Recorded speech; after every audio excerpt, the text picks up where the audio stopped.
I lived a lie for 50 years. I thought I knew my wife, Sarah, and that I knew the history of her antique sapphire ring, which had been passed down through 5 generations of her family. I was wrong. When my granddaughter stole it, I was looking for proof of theft. Instead, I found her shocking confession, hidden inside, which she kept until her death.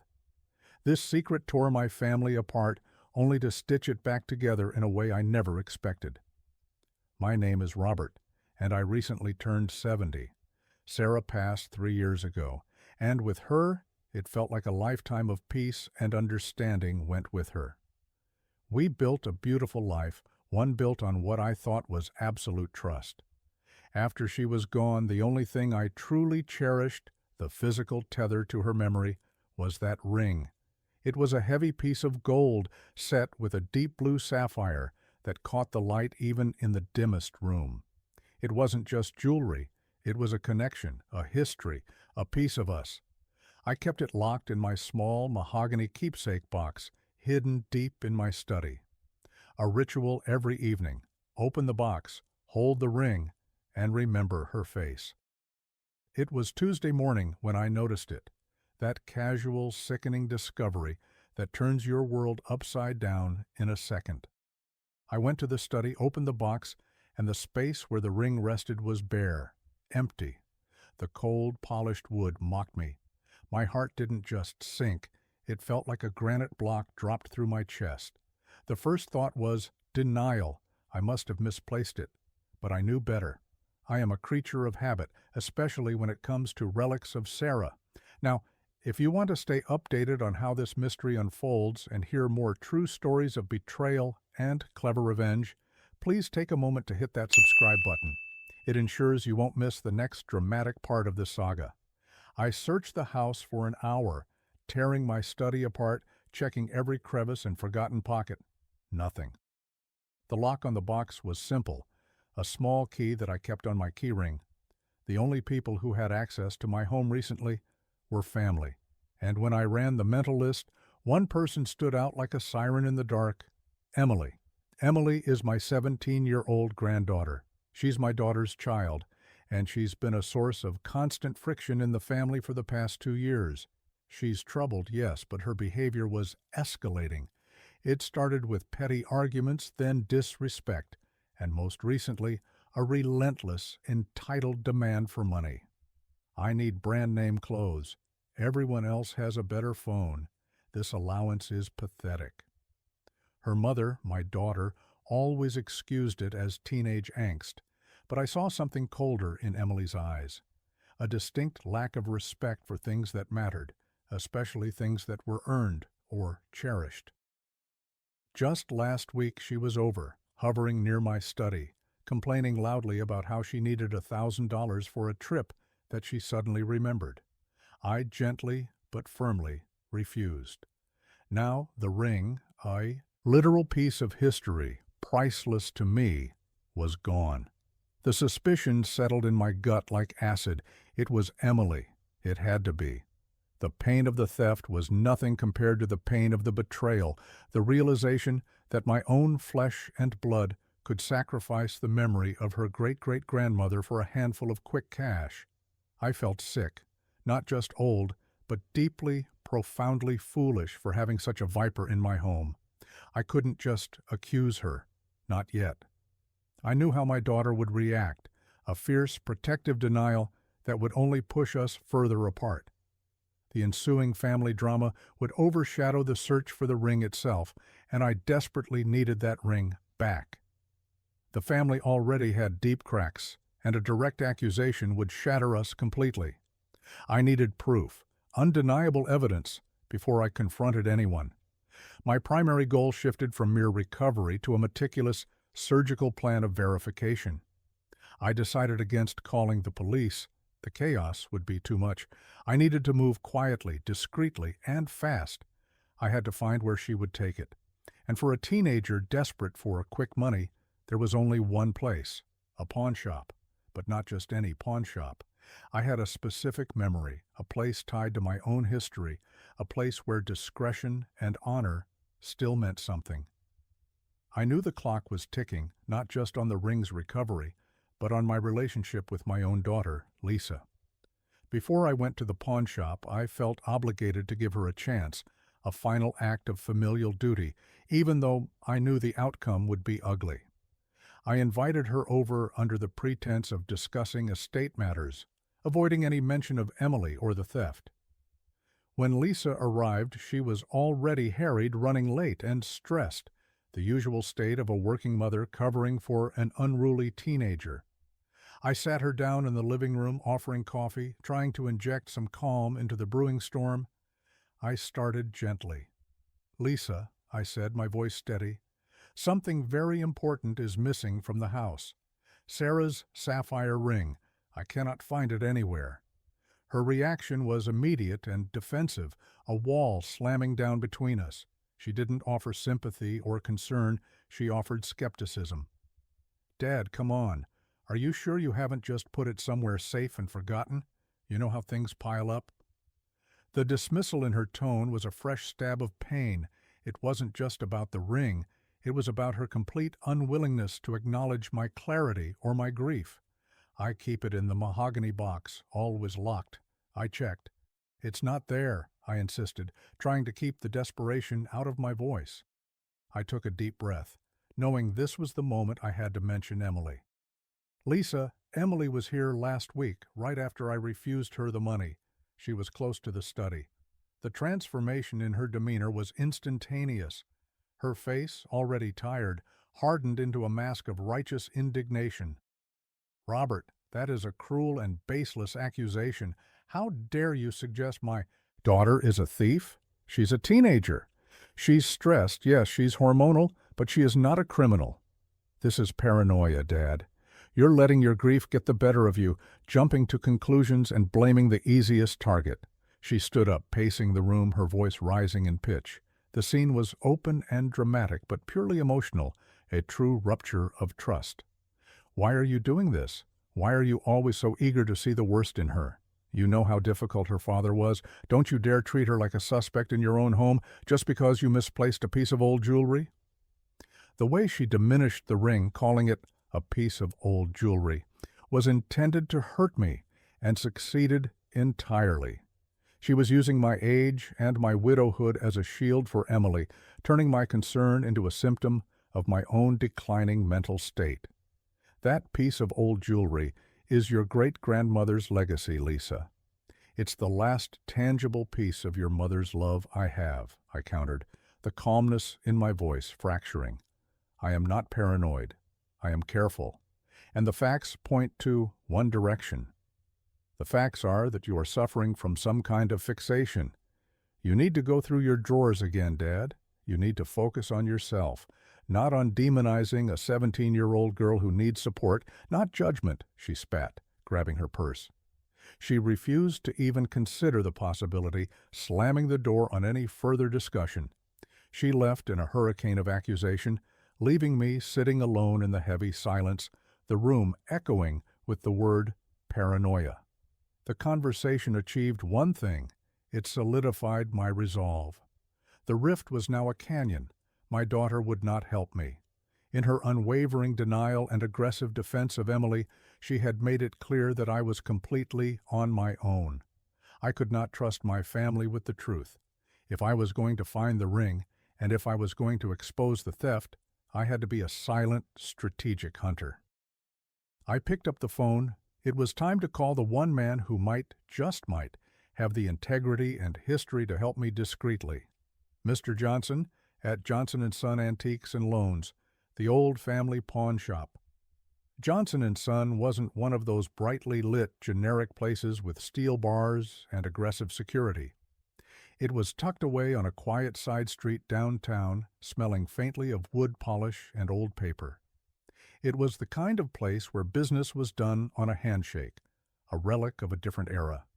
Mr. Johnson, the current owner, was probably in his late 50s, a quiet man with kind eyes and the solemn demeanor of someone who handles other people's memories for a living. His father had known mine. I didn't call ahead. I wanted to see his face when I showed up, to assess his immediate, unvarnished reaction. I walked in, and the little bell above the door gave a gentle chime. Johnson looked up from polishing a beautiful old clock and immediately recognized me. "Mr. Robert, it's been too long. How can I help you?" "Today?" I didn't waste time with small talk. I pulled up a stool across his counter, the polished wood reflecting the overhead light. "John, I have a sensitive matter. It's about Sarah's ring, the sapphire 5-generation piece. It's gone. I suspect family trouble. I need to know if it's been brought here." His expression shifted instantly, losing its pleasant veneer and becoming deeply serious. He put down the clock and leaned closer, lowering his voice. "Robert, I remember that ring. Your father showed it to mine decades ago. That's a distinct piece." He paused, studying my face, perhaps calculating the pain he was about to inflict. "A young woman brought it in 2 days ago, 17 or 18 maybe, claimed it was her grandmother's and she needed emergency cash for an opportunity. She asked for $1,500. The air left my lungs. The confirmation, though expected, still hit me like a physical blow.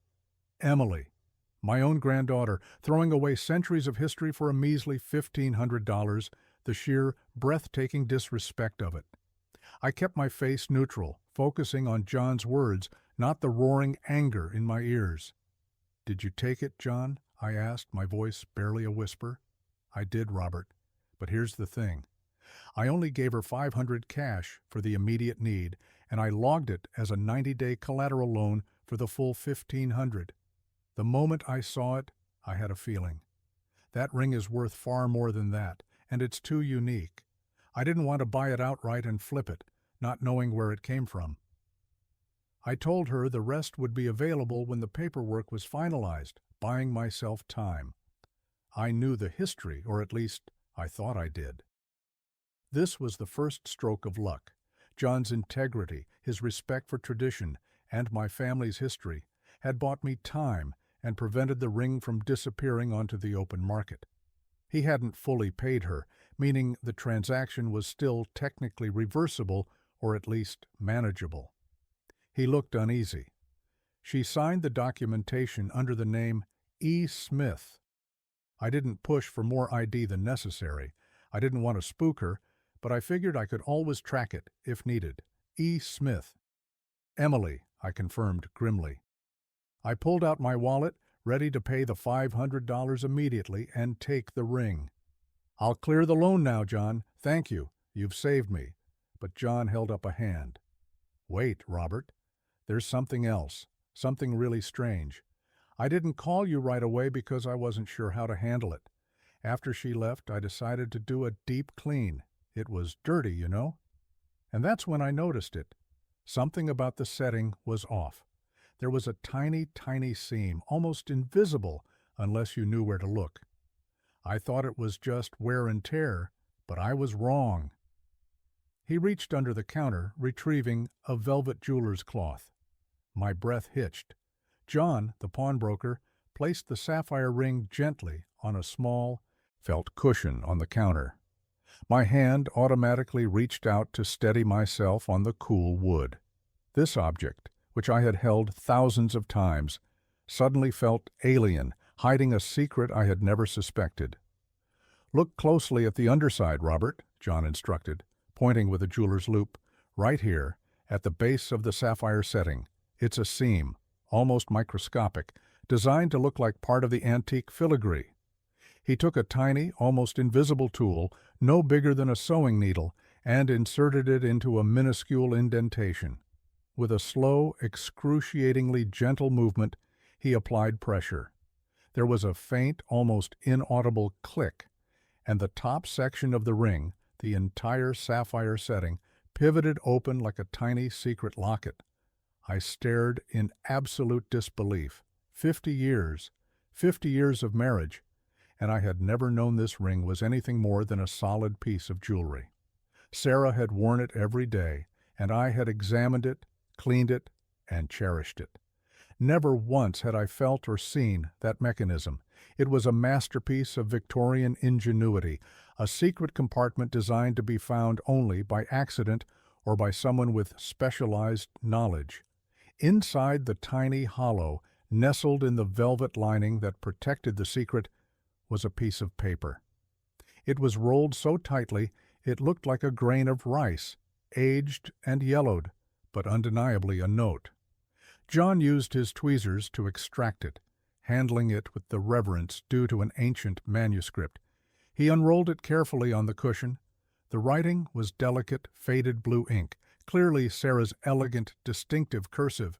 I recognized it immediately, a wave of poignant emotion washing over me, grief for her loss, mixed with the shock of discovery. I bent low, my eyes watering slightly from the effort and the emotional intensity. The note was brief, written as if addressing me directly, though I had never been intended to find it. My dearest heart, if you find this, it means the ring has left my hand. I pray it is you or someone worthy. This stone is a comfort, not a relic of glory. It holds the memory of the one I lost before you, Robert, the daughter I never held. A silent tragedy that taught me the fragility of life and the fierce importance of right now. I never told you, not because I didn't trust you, but because I wanted our life to be about us and the joy we built. This ring became my sanctuary of sorrow. To whoever wears it next, may it remind you that true value lies not in what you possess, but in the truth you choose to share. Guard the family always, but guard your soul more fiercely, with eternal love, Sarah. The room swam. This wasn't an accusation or a secret hoard of cash. This was a confession of profound, lifelong grief. A secret Sarah had carried for half a century, a secret child lost before she met me. The legacy of the ring instantly transformed. It wasn't just an antique. It was a memorial. It was a heart kept safe inside a gilded cage. John cleared his throat softly, allowing me a moment to absorb the devastating revelation. "Mr. Robert," he said, "I have to admit, I didn't understand the depth of this piece until I read that. I kept it safe because I thought it was valuable. Now I know it is priceless. I put the $500 Emily took back into the register. I want no part of this transaction. This ring belongs to you. She will not be getting the rest of the money." My eyes met his, and I felt a rush of gratitude for his decency. "John," I said, my voice thick with emotion, "you haven't just saved a ring. You've given me back my wife in a way. You've given me a truth I needed to know." The rage I felt towards Emily had not disappeared, but it was now secondary to the overwhelming weight of Sarah's secret. My granddaughter's petty greed, her $1,500 demand, had inadvertently triggered the greatest emotional revelation of my life. This knowledge changed everything about how I would proceed. The revenge would no longer be about punishing a thief. It would be about exposing a truth that the thief, in her carelessness, had profaned. I left Johnson & Son Antiques with the ring safely back in my pocket and the tiny, fragile note tucked securely into my wallet. The $500 Emily had stolen felt insignificant now. What mattered was the secret Sarah had entrusted to the ring and the brutal manner in which Emily's petty greed had forced it into the light. Driving home, I didn't feel rage. I felt a cold, calculating resolve. My initial impulse, to march into Lisa's house, wave the ring, and call Emily a thief, now seemed crude and ineffective. That approach would have only reinforced Lisa's defensive wall, confirming her belief that I was just a bitter old man trying to punish a teenager. They would have paid the money back, minimized the theft, and the underlying disrespect would have remained. But Sarah's secret changed the game entirely. The note itself was a powerful emotional weapon. It revealed that the ring wasn't just a commodity. It was a sacred vessel holding the memory of my wife's lost child. Emily hadn't just stolen a piece of metal. She had desecrated a memorial. The true value was not generational wealth, but profound, hidden sorrow. My revenge couldn't be monetary or punitive.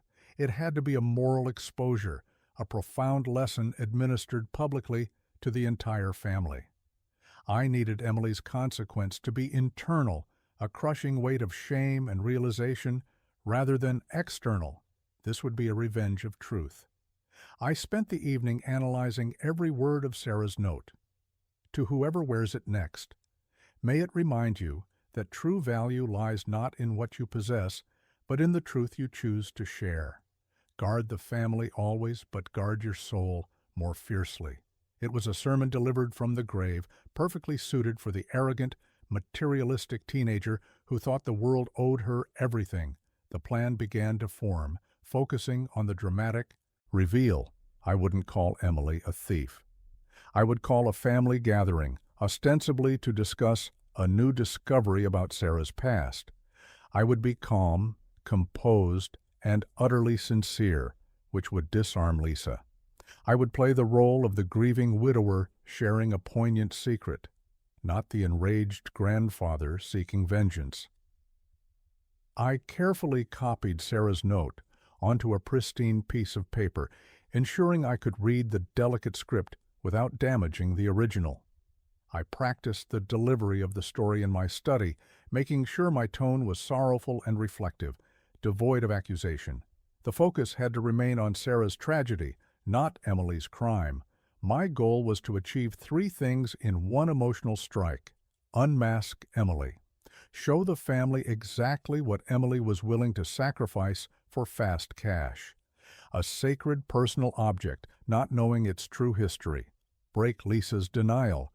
Force my daughter, Lisa, to see her daughter's actions through the lens of a devastating family secret, making her denial impossible to sustain. Redefine the ring. Restore the ring's meaning and my own dignity by making the secret public, thereby turning Emily's act of theft into an act of profound public profanation. This plan was meticulous. It avoided any legal confrontation that might be messy and drawn out.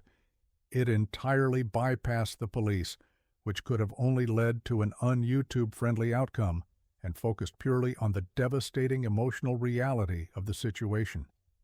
I would use Sarah's love and sorrow as the perfect, unforgiving mirror for Emily's selfishness. The next step was setting the stage for the family gathering. My hands, usually steady, were meticulous as I cleaned the ancient gold of the ring one last time. It was back in its velvet box, looking innocent of the theft and the secret it held. The note, the copied version, was ironed flat and placed inside a decorative envelope, ready to be presented like a ceremonial document. I had the ring, I had the truth, and now all I needed was an audience. I called Lisa first. I knew she would be defensive, so I chose my words with surgical precision. "Lisa," I said, my voice measured and calm, "I need you, Emily, and Mark, her husband, to come over this Saturday. It's not about the ring, not yet. I've discovered something extraordinary about your mother, something personal from before we were married. It relates to the ring, but it's a piece of family history that I think we all need to understand. It's a very sensitive, emotional matter." The bait worked perfectly. The lack of immediate accusation disarmed her. "Dad, are you all right? What kind of discovery?" she asked, her tone shifting from hostile defense to wary curiosity. "I can't talk about it over the phone," I insisted. "It's too fragile. Please just trust me on this. It concerns something Sarah kept hidden for decades. It changes how we see the family's legacy. And I need Emily there because it involves the future of that legacy." Lisa reluctantly agreed. The promise of a dramatic, emotional secret, something that superseded the petty argument over money, was enough to pull her in. I knew that Lisa, despite her flaws, truly loved and missed her mother. The thought of a newly uncovered truth about Sarah would override her need to protect Emily. Emily, I knew, would come out of sheer curiosity and the subtle arrogance of feeling she had gotten away with it. She probably figured I was calling them all to announce I was selling the house or changing the will, anything but the truth. The $500 she got was already likely spent on the fashionable clothes she craved. Her conscience, if it was bothering her at all, was likely soothed by the fact that I had not gone to the police. I spent the next 2 days preparing my living room. I didn't want the atmosphere to be confrontational. I wanted it to be solemn, like a small memorial. I set out a tray with tea and biscuits and placed Sarah's favorite crystal vase on the mantelpiece. The ring box sat inconspicuously on a small side table, waiting for its grand, tragic entrance. I rehearsed the scene in my mind, not the words of the note, but the transition. How to go from discussing Sarah's grief to addressing Emily's betrayal without raising my voice, without losing control. The power wasn't in the volume. It was in the contrast between Sarah's profound, quiet sorrow and Emily's loud, selfish materialism. I imagined Emily's smug expression fading as she realized the true hidden cost of her actions. I had to deliver the truth as a mirror, not a hammer. When Saturday afternoon arrived, the tension in the house was palpable. I heard the car pull up and the chattering voices of Lisa, Mark, and Emily approach the door. I took a deep breath, placed the ring box in my jacket pocket, and walked to greet them. The final act was about to begin, and I knew that whatever happened next, our family would never be the same. The atmosphere in my living room was thick enough to cut with a knife. Lisa, Mark, and Emily sat on the sofa, a united front of wary impatience. Lisa looked defensive, her arms crossed, clearly expecting an ambush. Emily, true to form, was scrolling through her phone, projecting boredom and arrogance. She hadn't even bothered to look me in the eye. "Thank you for coming," I began, my voice steady, pulling up a chair opposite them. "I know you're curious and perhaps a little defensive, Lisa, but I need you to understand that this is about Sarah. It's about a part of her life that none of us knew." "Dad, if this is about the ring again," Lisa started, her voice already rising. "I told you, Emily is innocent. We'll cover the cost, just—" "It is about the ring," I interrupted gently, holding up my hand. "But not in the way you think. Please just listen for 10 minutes. I owe it to Sarah to share this truth." Emily snorted softly, her eyes still glued to the screen. Mark nudged her, a silent warning. I ignored her. Entirely. Her disrespect was part of the scene I was setting. I began by recounting the history of the sapphire ring, the 5 generations it had passed through, the sheer weight of family memory it carried. I spoke of Sarah's love for it, how she never took it off, and how it represented the enduring core of our marriage. I made the ring seem incredibly precious, elevating its status from mere jewelry to an irreplaceable historical object. When it disappeared, I continued, letting my voice crack just slightly. I felt like I had lost Sarah all over again. The emptiness of her absence became a physical presence. My suspicions, Lisa, as you know, fell where they did. And regardless of what you believe, those suspicions were confirmed. Lisa started to protest, her face flushing, but I didn't give her a chance. I leaned forward slightly. "I didn't call the police," I stated clearly, looking directly at Emily for the first time. She finally looked up from her phone, a flicker of surprise in her eyes. "I didn't press charges.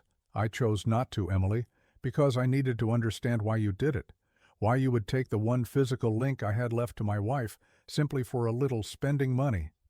Emily looked away, her face hardening. "I don't know what you're talking about, Grandpa. I told you—" "Save the lies, Emily," I cut in, my voice remaining quiet, which somehow made the words more chilling. "I got the ring back. Not because you returned it, but because the pawnbroker, a man of honor named John Johnson, recognized the history and the pain behind it. He kept it safe for me." I reached into my pocket and slowly pulled out the velvet box. The room fell silent. Even Mark looked fascinated. I didn't open the box yet. I kept it resting in the palm of my hand. "When John was cleaning this ring," I said, my gaze sweeping over the family, "he noticed something I never did, something Sarah herself kept secret for over 50 years.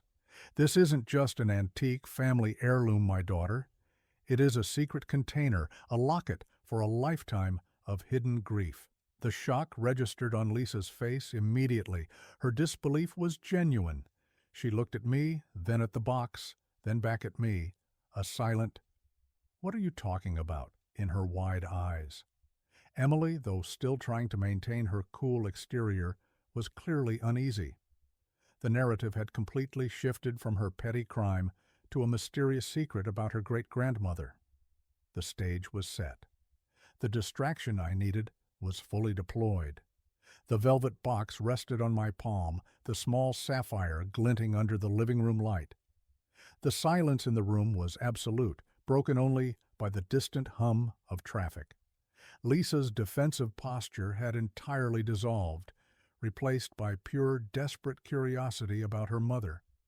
Emily, however, still clung to a mask of indifferent skepticism. She clearly thought this was some trick, some elaborate story to frighten her. "Emily," I said, my gaze locking onto hers, "you are the reason we know this truth. Your actions, driven by a momentary need for cash, forced this profound secret into the open.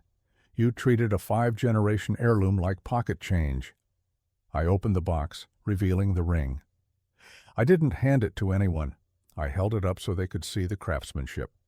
"This mechanism," I explained, my voice now taking on the measured tone of an historian, "was designed not by a jeweler, but by a private craftsman Sarah commissioned decades ago. It's here, beneath the setting." I took a small silver sewing needle, the one Mr. Johnson had given me, and with the utmost care, I located the near-invisible seam and gently pressed the spring-loaded latch. There was a faint click, and the sapphire setting, instead of remaining fixed, tilted slightly inward, revealing a minuscule dark cavity beneath. Lisa gasped. Mark leaned forward, utterly captivated. Emily's composure finally broke. Her eyes widened, her jaw slackened.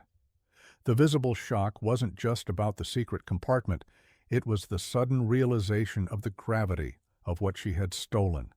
She had been so careless, so blind to the potential depth of the object she discarded. From the tilted cavity, I gently extracted the rolled-up original slip of paper. It was no larger than a tiny seed. I unrolled it with shaking hands, a dramatic pause that stretched the tension to its limit.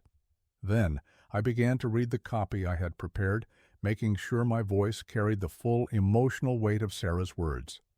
"My dearest Robert, and to whomever discovers this, I need you to know why this ring is my sanctuary. Before we met, I carried a child for just 6 months, a daughter. I lost her before she had a name. This ring, this piece of permanence, became her unannounced memorial. I never told you, my love, because I didn't want to cast a shadow on the happiness we built. Every day I wore it, I felt her small presence. I wore the stone of my ancestors to carry the memory of my future. It is a reminder that what truly matters is carried inside, and that grief, when cherished, becomes a quiet strength." My voice faltered at the end, not faking the emotion, but genuinely reliving the pain of my wife's hidden suffering. Lisa was weeping softly, tears streaming down her face. Mark, ever stoic, looked pale and moved, but the most critical reaction was Emily's. The arrogance was gone, the sarcasm was gone. Her face was a ruin of confusion, shame, and true shock. She had expected to be yelled at for $500.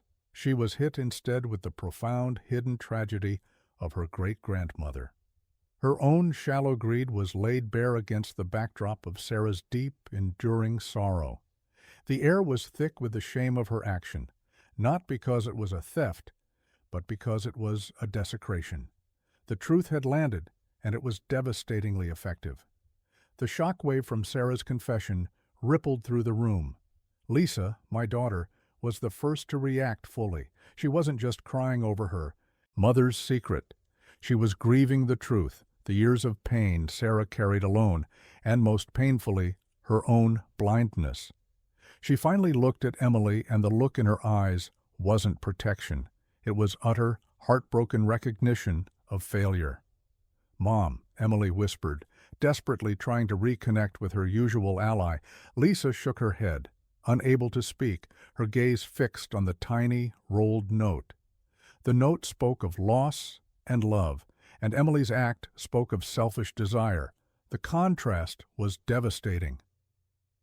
I let the silence hang for a few long, excruciating moments. My revenge was working exactly as intended. It wasn't physical punishment. It was the public, emotional exposure of Emily's character against the backdrop of sacred family history. "You see, Emily," I finally said, my voice quiet, almost mournful, "you didn't just steal a ring. You stole the memorial to a daughter who never took a breath. You sold your great-grandmother's quiet sanctuary for some fleeting vanity. You never even wondered why an old family heirloom might have a hidden clasp."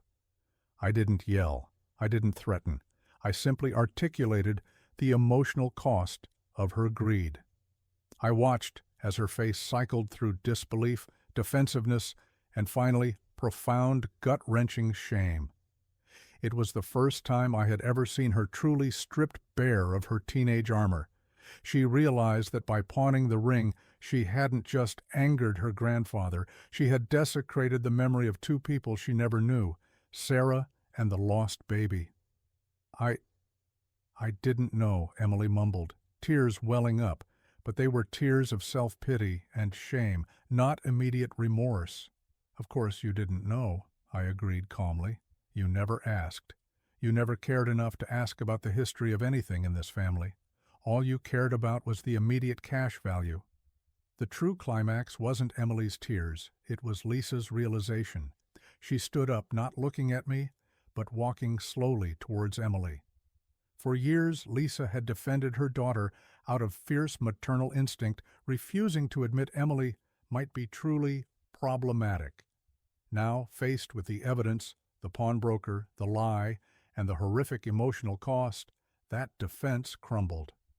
"You went to a pawn shop," Lisa whispered, her voice cracking with the ultimate betrayal. "I defended you. I called my father paranoid. I risked my relationship with him to protect you, and you were lying the entire time. And you did it for clothes." Mark wisely placed a calming hand on Lisa's shoulder, but the damage was done. Emily was utterly exposed, not by police charges, but by her own mother's crushing disappointment. The emotional punishment was severe, immediate, and completely visible to the entire family. Her reputation among us was shattered, and the casual contempt she held for her grandfather was now reflected back on her as devastating shame. Emily, unable to withstand the collective weight of the truth and her mother's silent devastation, did the only thing a trapped teenager could do. She bolted. She pushed past Mark and Lisa, running out the front door without a word, leaving the silence of the room heavier than before. I watched her go, feeling a strange mix of satisfaction and sorrow. My revenge was complete. I hadn't destroyed her, but I had forced her to face the true, profound weight of her actions, a lesson far more valuable and lasting than any grounding or fine. I closed the ring's secret compartment with a final quiet click. The truth was out, and now the process of rebuilding could begin. Lisa and I sat in silence for a long time after Emily left. The quiet was different now. It wasn't the strained silence of resentment, but the solemn quiet of processing a monumental truth. Mark quietly poured us both a glass of water, an unspoken acknowledgement of the emotional marathon we had just run. Lisa finally broke the silence. She was still teary, but her voice was firm. "Dad, I owe you an apology. For everything. For calling you paranoid, for shielding her, for forgetting who my mother was." I reached across and took her hand. "You were being a mother, Lisa. We all saw what we wanted to see. You wanted to see a good daughter, and I wanted to see my wife's memory respected. Emily's actions, terrible as they were, did us a strange favor. They forced Sarah's truth out, and that truth has cleared the air between us." Mark nodded. "The secret compartment, it changes everything. It's not just gold. It's a piece of history and a wound that finally gets air." We talked for hours about Sarah. Lisa realized her mother's strength, carrying that silent grief for decades while raising a family. The ring, once a symbol of my possessiveness and Emily's greed, was transformed into a profound marker of love and resilience. My planned revenge had evolved into a shared moment of spiritual clarity. Emily didn't come home that night, but 2 days later, I received a short, handwritten letter, not a text, from her. It was awkward and teenage clumsy, but genuine. She didn't apologize for stealing. She apologized for desecrating the ring's memory. She confessed that, for the first time, she felt ashamed, not because she got caught, but because she understood what she had casually tossed away. The small seed of change was finally planted. I returned the ring to Lisa, not as a gift, but as a renewed trust. "You are the steward of this legacy now," I told her. "The ring is yours, and the truth it holds is yours to protect. Teach your daughter its real value when she's ready to listen." I look at my life now, a few months later. My relationship with Lisa is stronger than ever. We share this deep new understanding of Sarah. Emily is working part-time to pay back the pawned amount, not as punishment, but as penance to the family. She's quieter, more thoughtful, and she hasn't asked me for money since. I have my quiet dignity back. I found peace, knowing that Sarah's secret, her great sorrow, is finally known and honored, and that my family is stronger for it. I found a new purpose in sharing the wisdom I gained. Always look closer, because the most profound truths are often hidden in plain sight. So I have to ask you, the listeners and readers, did I handle this correctly? Was my choice to use Sarah's emotional truth as leverage against Emily the right way to achieve justice and restore my family? What would you have done in my position, faced with betrayal and a stunning secret? If you enjoyed this deep, dramatic story of family secrets and clever revenge, make sure to hit that subscribe button so you don't miss any of our next incredible true stories. Give this video a like if you appreciate the cold, calculated truth, and leave a comment below telling me your thoughts. Thank you for listening.